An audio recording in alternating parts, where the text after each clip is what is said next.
Hello everyone, आज है Bihar special में बिहार हिस्ट्री का डे 2।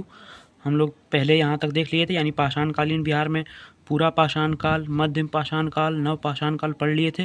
साथ ही साथ सिंधु घाटी सभ्यता का कोई भी साक्ष्य बिहार से नहीं है, तो ये एक पोर्शन बिहार स्पेशल में कट हो जाता है, यानी बिहार स्पेशल में हम लोग इसको नहीं पढ़ेंगे।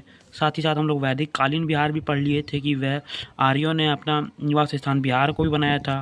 गंगा के मैदान में वो निवास करते करते आए थे, तो आर्यों के बारे में पढ़ लिया। अगर आप पहले से भी हिस्ट्री पढ़ लिए होंगे तो आपको पता होगा कि आर्यों का आगमन कैसे हुआ, वैदिक सभ्यता का विकास धीरे धीरे कैसे हुआ, फिर उत्तर वैदिक काल में कैसे हुआ। तो उत्तर वैदिक काल में, और हम लोग का आज जो है महाजनपद, आज हम लोग का टॉपिक है महाजनपद। महाजनपद के बारे में पढ़ेंगे भारत में। ये भारत में तो पढ़ेंगे ही, यानी भारत के साथ बिहार को कोरिलेट करके पढ़ेंगे, क्योंकि हम लोग का ये जो सीरीज चल रहा है ये बिहार स्पेशल का है। तो आपको पता होगा कि ये जो महाजनपद है, उत्तर वैदिक काल में जो था जन सभा ये सब करके वहाँ पे राज्य चलता था कि राज्य जन सभा समिति, इस तरह जन चल के आगे चल के वो क्या बन गया, जन से बना जनपद, और फिर आगे चल के आबादी बढ़ती रही तो वहाँ चल गया महाजनपद। यानी उत्तर वैदिक काल में ही नगरीकरण का विकास हुआ और वहीं से महाजनपद का टॉपिक आता है। तो आज हम लोग पढ़ेंगे महाजनपद के बारे में कि बिहार में क्या है। और ये महाजनपद हम पूरे के लिए नहीं पढ़ेंगे, सिर्फ बिहार के लिए पढ़ेंगे कि बिहार में महाजनपद का क्या योगदान है। तो आइए महाजनपद काल का जो हम लोग का टॉपिक है वो शुरू करते हैं, ठीक है। तो हम लोग जानते हैं कि जब उत्तर वैदिक काल खत्म हो जाएगा तो लगभग, यानी उत्तर वैदिक काल के अंत में ही नगरीकरण का विकास होने लगा था। तो लगभग उत्तर वैदिक काल जब खत्म हो जाएगा तो फिर 600 BC तक, क्योंकि उत्तर वैदिक काल का समय है, उसके बाद फिर यहाँ से महाजनपद काल, या तो फिर यहीं से रिलीजियस क्रांति या तो रिलीजियस रेवोल्यूशन या तो धार्मिक क्रांति, जैसे धार्मिक क्रांति हम लोग पढ़ सकते हैं, सांख्य दर्शन को पढ़ेंगे, या तो फिर बौद्ध धर्म, जैन धर्म, ये सब का यहीं से विकास हुआ, यहाँ तो यहीं से उदय हुआ। लेकिन हम लोग को पढ़ना है महाजनपद काल या तो महाजनपद, इसके बारे में पढ़ेंगे। तो थोड़ा सा इसके बारे में जान लेते हैं कि भारत में कुल 16 महाजनपदों का उदय हुआ।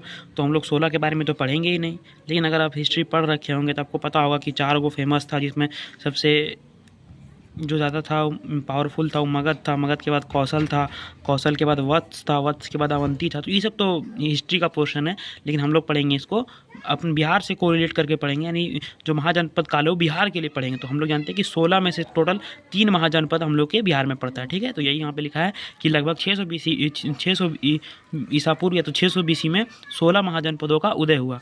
इनकी जानकारी हमें बौद्ध ग्रंथ अंगुतर निकाय से मिलती है। एक बौद्ध का बुद्धिस्ट लोगों का धार्मिक ग्रंथ है अंगुतर निकाय, इसी से हम लोग महाजनपद के बारे में जानते हैं कि महाजनपदों का भी कॉन्सेप्ट पहले था, ठीक है। और इसके साथ ही एक, जैसे बौद्ध धर्म है तो बौद्ध धर्म का अब उसको बौद्ध ग्रंथ बोलेंगे, ठीक उसी तरह जैन धर्म, मतलब जो जैन धर्म है उसको जैन ग्रंथ बोलेंगे।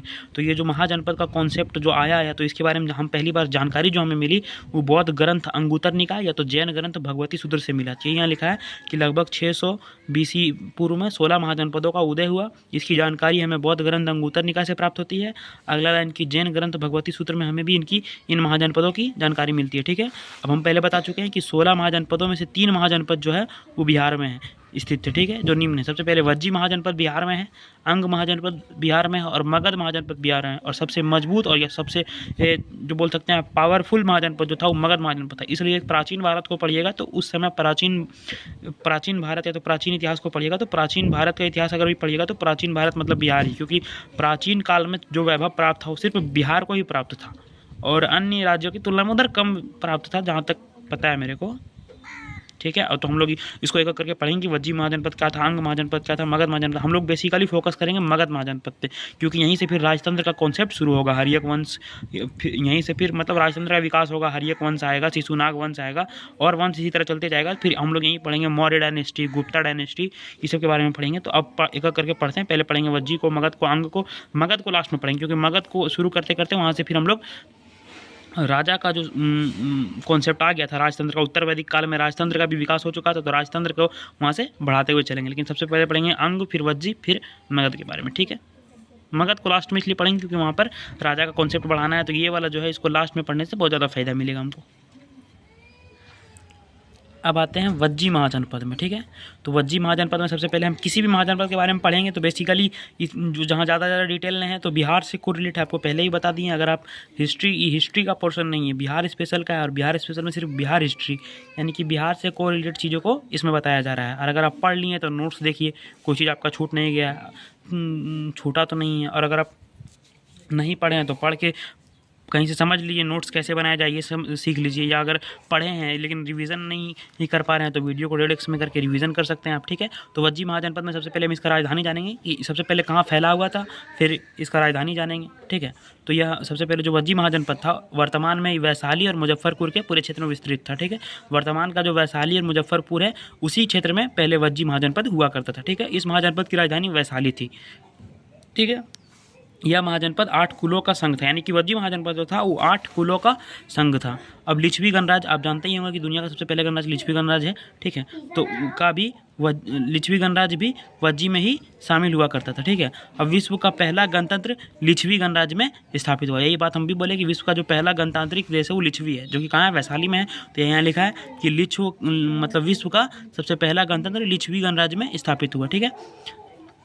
अब यहाँ पर एक जो महापुरुष थे, या तो आप बच सकते हैं कि जैन धर्म के जो 24वें और अंतिम तीर्थंकर या तो वास्तविक संस्थापक जो थे महावीर स्वामी, वो यहीं पर है, उनके वैशाली के कुंडग्राम में उनका जन्म हुआ। इसलिए यहाँ पर पॉइंट मेंशन है कि जैन धर्म के वास्तविक संस्थापक महावीर स्वामी का जन्म कुंडग्राम वैशाली में हुआ, ठीक है, जो वज्जी महाजनपद का हिस्सा था, क्योंकि वज्जी का तो राजधानी ही वैशाली है, इसलिए कुंडग्राम भी वैशाली के अंतर्गत आता था। और इस प्रकार जो महावीर स्वामी है इसका जन्म भी यहीं हुआ। ये आप जब जैन धर्म पढ़िएगा या तो जैन धर्म का जब इस चैनल पर वीडियो आएगा तो वहाँ पर भी इसको ई पॉइंट को कोरिलेट कर दिया जाएगा, ठीक है। फिर एक पॉइंट और बीपीएससी पूछता है इसमें कि वज्जी महाजनपद में प्रसिद्ध नर्तकी आम्रपाली वैशाली की रहने वाली थी। वहाँ पूछा जाता है कि आम्रपाली ये कहाँ की रहने वाली थी, तो वज्जी महाजनपद में जो प्रसिद्ध नर्तकी थी वो कहाँ, वैशाली की रहने वाली थी। जो आम्रपाली जो प्रसिद्ध नर्तकी थी वैशाली की रहने वाले थे, यानी कि बेसिकली वज्जी महाजनपद के राजधानी वैशाली में निवास करती थी, ठीक है। ये वज्जी महाजनपद के बारे में हम लोग को इतना ही पढ़ना है। इसके बाद हम लोग अपना आगे देखेंगे अंग महाजनपद, फिर उसके बाद मगध महाजनपद।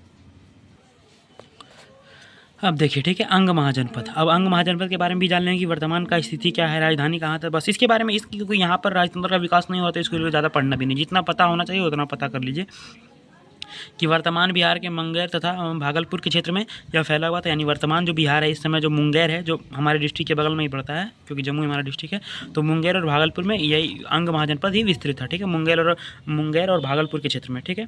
और इसका जो अंग महाजनपद है इसका जो राजधानी था चंपा, क्योंकि बेसिकली यहाँ पे एक प्रमुख नदी थी चंपा नदी, इसी के नाम पर इसका राजधानी भी कर दिया गया था चंपा। तो अंग महाजनपद की राजधानी चंपा थी। इस स्थान पर प्रमुख नदी चंपा भी थी, इसी नदी के नाम पर इस राजधानी का नाम चंपा, इस महाजनपद का नाम, जो महाजनपद की राजधानी का नाम हम लोग मतलब महाजनपद की जो राजधानी है उसको चंपा बताया गया, ठीक है। अब चीनी यात्री हैंसोंग ने चंपा को चेम्पोंग कहा। जब चीनी यात्री ये आया अपना घूमने, भारत का भ्रमण करने आया, तो जब भी कोई भ्रमण करने आता तो उसका यात्रा वृत्तांत लिखा जाता है, यानी अपनी यात्राओं के दौरान क्या क्या वो देखा या क्या क्या लिखा तो लिखा। वो अपने पुस्तक में जो है चीनी यात्री हैंसोंग जब अपना यात्रा वृत्तांत लिखता है भारत के बारे में, तो अपने पुस्तक में जो चंपा नदी को चेम्पोंग बताता है, ठीक है। यही मेंशन है कि चीनी यात्री हैंसोंग ने चंपा को चेम्पोंग कहा। अब आते हैं मगध महाजनपद में। इसको थोड़ा सा पढ़ेंगे, जहाँ तक थोड़ा विद्युत वंश पढ़ लेंगे, बाकी हर एक वंश से कॉन्सेप्ट लंबा होगा तो इसको भी पढ़ लेते हैं थोड़ा सा। मगध महाजनपद, और सबसे इंपॉर्टेंट और सबसे पावरफुल मगध कह सकते हैं आप, यही महाजनपद यही रहा है, ठीक है। तो कहाँ कहाँ फैला हुआ था, तो गया जी, पटना, जहानाबाद, अरवल, नवादा, औरंगाबाद आदि जिलों में आरंभिक दौर में मगध महाजनपद का विस्तार था। ये महाजनपद जो आपको पटना, अरवल, जहानाबाद, नवादा, औरंगाबाद अगल बगल के क्षेत्रों में दिख रहा है, यही महाजनपद आगे चल करके अफगानिस्तान तक फैल जाएगा। जब मौर्य वंश आएगा, जब सेल्यूकस निकेटर आएगा, उसकी पुत्री से जब चंद्रगुप्त मौर्य विवाह करेंगे तो उसको अफगानिस्तान के 4 बड़े बड़े शहर दहेज में दिए जाएंगे। तो मगध महाजनपद का विस्तार फिर अफगानिस्तान तक चल जाएगा, इसलिए इसको सबसे पावरफुल मतलब महाजनपद भी बोला जाता है। तो आगे देखते हैं कि इस महाजनपद की आरंभिक राजधानी राजगिरी थी। हालांकि इसका राजधानी जो है बदलते रहा है, इसलिए यहाँ पे लिखा है कि आरंभिक राजधानी राजगिरी थी। अलग अलग राजतंत्र के समय, यानी जिस अलग अलग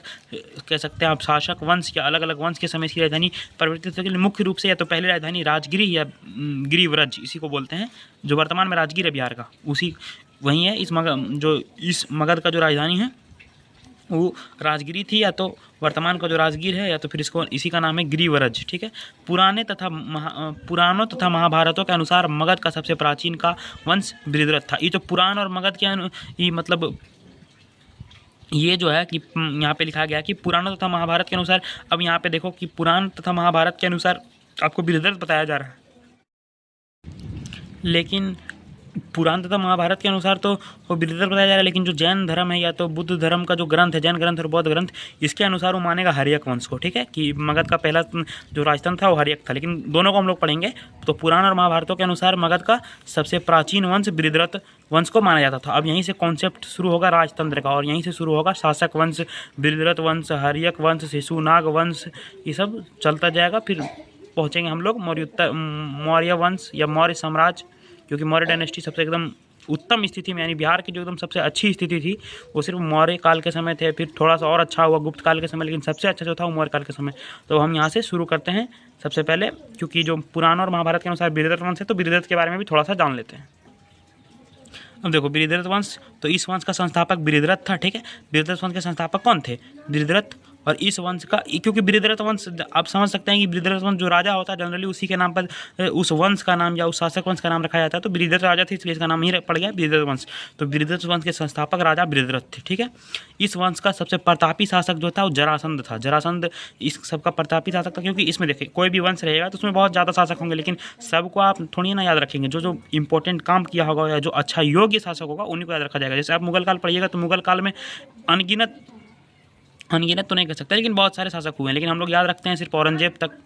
औरंगजेब के बाद आप गोली मारिए सबको, क्या हुआ क्या नहीं हुआ, क्योंकि वो सब अच्छा योग्य शासक है ही नहीं था। थोड़ा मोड़ा फरुखसियर को याद रख लेते हैं, लेकिन 1707 तक याद रखते हैं। लेकिन कहाँ मुगल शासक तो 1857 की क्रांति के समय भी था, तो वो अलग बात है। लेकिन जो योग्य रहेगा उसी को याद रखेंगे। तो ठीक उसी तरह बृहद्रथ वंश का जो संस्थापक है उसका नाम याद रख लीजिए कि राजा बृहद्रथ था, और इसका जो सबसे प्रतापी शासक था वो जरासंध था। और जरासंध का एक अखाड़ा भी उपस्थित है, आप अभी भी देख सकते हैं राजगिरी में घिरा हुआ क्षेत्र जो वहाँ पे लिखा है कि जरासंध का अखाड़ा, ठीक है।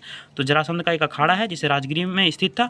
जरासंध के बाद इस वंश का अगला शासक जो है वो सहदेव बना, ठीक है। जरासंध के बाद कौन आया? सहदेव बना। और इस वंश का अंतिम शासक रिपुंजय था, ठीक है। और बृहद्रथ वंश के समय मगध की राजधानी राजगिरी थी। हर वंश के समय राजधानी अलग अलग होती है, लेकिन लगभग को राजगिरी रखा। कोई चेंज किया तो उसको पटना या पाटलिपुत्र कर देगा, फिर वैशाली कर देगा, लेकिन जो आरंभिक राजधानी रही वो बृहद्रथ वंश के समय कहाँ रही? राजगिरी रही।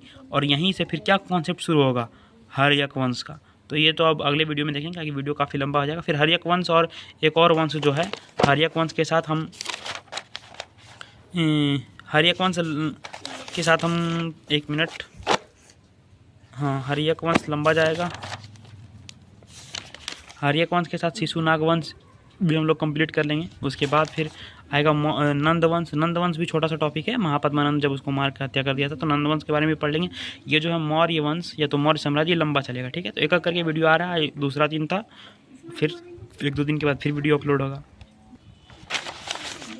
तो आज के लिए इतना ही, ठीक है। इस वीडियो में हम लोगों ने कहाँ सबसे पहले महाजनपद को देखा कि महाजनपद का उदय कैसे हुआ, क्योंकि हम लोग जानते हैं, आप अगर हिस्ट्री पढ़े होंगे तो आप जानते होंगे कि जो वैदिक सभ्यता है उसका जो वैदिक काल है वो तो ठीक है, लेकिन जो उत्तर वैदिक काल है, उत्तर वैदिक काल में नगरीकरण का विकास हुआ, महाजनपद का कॉन्सेप्ट आया।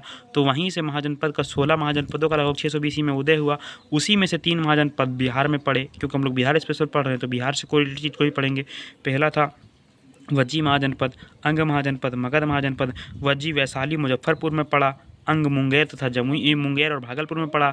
मगध तो है, मान के चलिए आप पटना समझ लीजिए, पटना में पड़ा। बाकी ये औरंगाबाद, अरवल, सब में फैला हुआ था। बाकी वो आरंभिक दौर में उसी स्थिति में था। बाकी आने वाला जिस तरह उसका विस्तार होगा, हर्यक वंश से बिंबिसार उसका विस्तार करना चालू कर देगा, ठीक है। तो उस तरह था। फिर तीनों के बारे में पढ़ें। फिर इसमें जब थोड़ा मगध के बारे में जानें कि मगध का जो स्थिति क्या था, फिर उसका राजधानी देखें कि ये गिरिव्रज रहा है। फिर इसी में राजतंत्र का विकास हुआ। राजतंत्र में हम लोग सबसे पहली बात पुराण और महाभारत के अनुसार बृहद्रथ को पढ़े। बृहद्रथ का जो संस्थापक था वो राजा बृहद्रथ था। उसके बाद अंतिम शासक उसका रिपुंजय था। उसके बाद हम लोग पढ़ेंगे हर्यक वंश को, जो कि अगले वीडियो में पढ़ेंगे। हम लोग अगले वीडियो में हर्यक वंश पढ़ेंगे। हर्यक वंश भी थोड़ा मोड़ा लंबा है, क्योंकि उद्यन भी अजातशत्रु वगैरह इसी में पढ़ना है। फिर हर्यक वंश के बाद हम लोग पढ़ लेंगे नंद वंश। नंद वंश के बाद पढ़ेंगे शिशुनाग वंश। शिशुनाग वंश के पास पढ़ेंगे नंद वंश, और नंद वंश के बाद पढ़ेगा मौर्य साम्राज्य। तो वो तो काफ़ी लंबा चलेगा। तो आज के लिए हम लोग इतना ही रखते हैं।